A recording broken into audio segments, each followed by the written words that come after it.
Bonsoir les amis, fratelli bianconeri, bienvenue dans cette nouvelle vidéo. Oui, j'ai regardé le match hier soir, Norvège-Italie 3-0.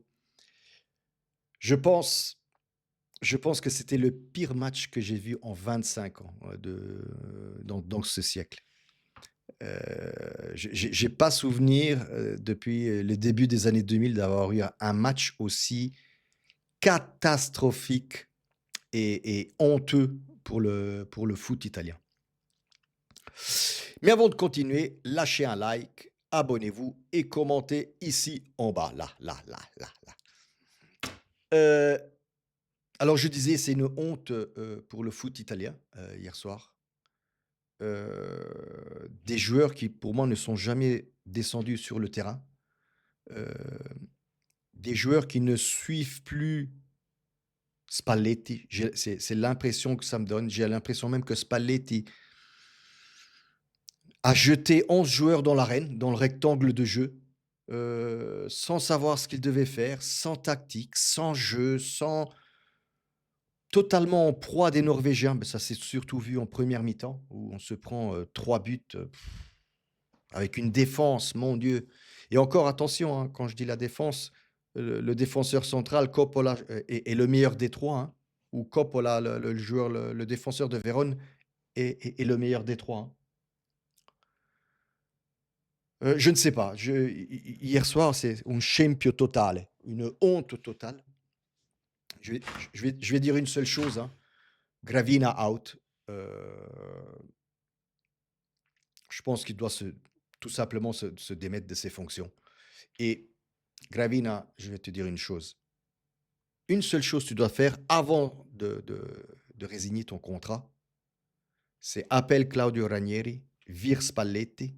Alors je sais que Claudio Ranieri ne veut, il a exprimé l'envie d'arrêter le foot et de ne plus entraîner, mais là il ne s'agit pas d'entraîner. Là c'est un sélectionneur, ce n'est pas un entraîneur. Donc voilà, je pense Gravina, si tu choisis Claudio Ranieri, ce sera ta meilleure décision de tout ton mandat à la Fidjici.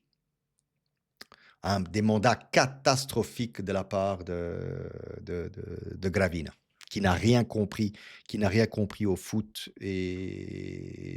italien. Hier soir, encore juste une petite parenthèse avant de parler des informations Juve. Hier soir, pendant que je regardais le match, dans ma tête, il y a quelque chose qui est passé dans ma tête. Je me suis dit, on ne s'est pas qualifié en 2022, on ne s'est pas qualifié en 2018. Et alors, oui, j'ai trois gosses, hein, deux garçons, une fille, mais là, bon, le premier ne s'intéresse pas au foot, le deuxième adore le foot comme moi, il regarde les matchs comme moi. Et je me suis dit, mais nom de Dieu, au fait, tu n'as jamais pu partager une Coupe du Monde et enfin, oui, partager une Coupe du Monde avec ton fils devant le poste de TV. Et ça m'a, je me suis dit, c'est pas possible. C'est pas possible. C'est un 2008, hein, donc 2014, il était trop petit pour ça.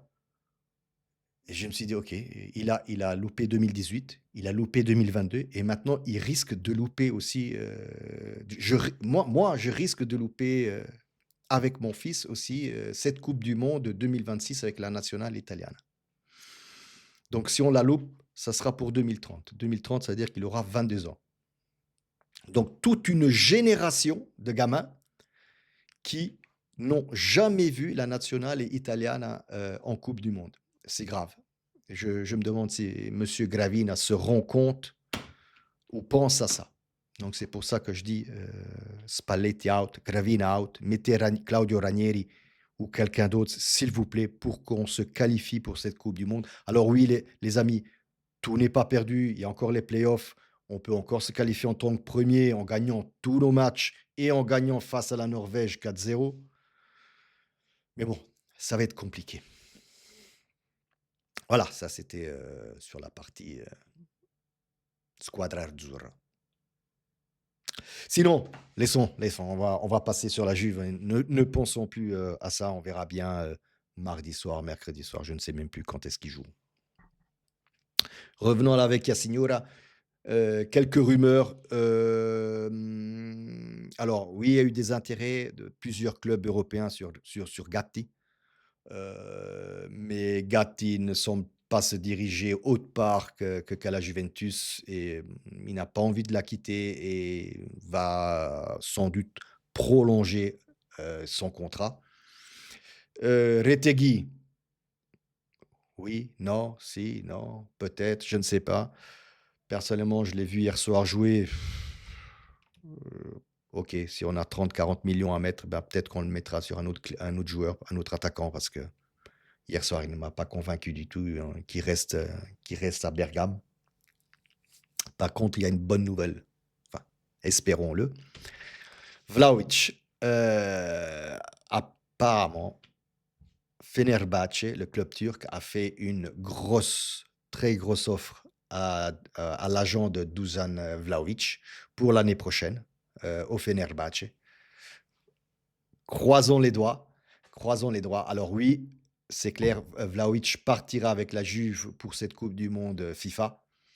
Mais voilà, au retour de cette coupe du monde, je pense qu'il y a de grandes chances que, Vlahovic, parte pour le Fenerbahçe. On ne connaît pas encore le montant de ce transfert, mais de ce que je peux lire à droite et à gauche sur X, Alfredo Pepedula et tout ça, on ferait même une plusvalenza. Donc, chut, on n'en parle pas parce que sinon, il y a des kinés qui peuvent entendre.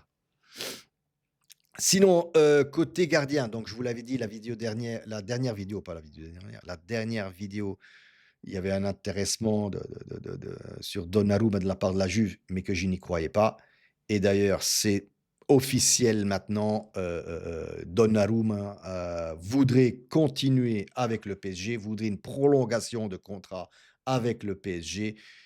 Il y a eu quelques rumeurs du Manchester City, du Bayern de Munich, même de l'Inter, sur un rapprochement avec Donnarumma. Mais voilà, lui, il veut rester, au Paris Saint-Germain. Sinon, au niveau news, il y a pas grand-chose. C'est clair, c'est le week-end et le week-end durera un peu plus long puisqu'il y aura aussi le lundi de Pentecôte et je pense pas que ça bougera d'ici mardi. Voilà, comme toujours, fino alla fine. Forza Juve ragazzi. Ciao.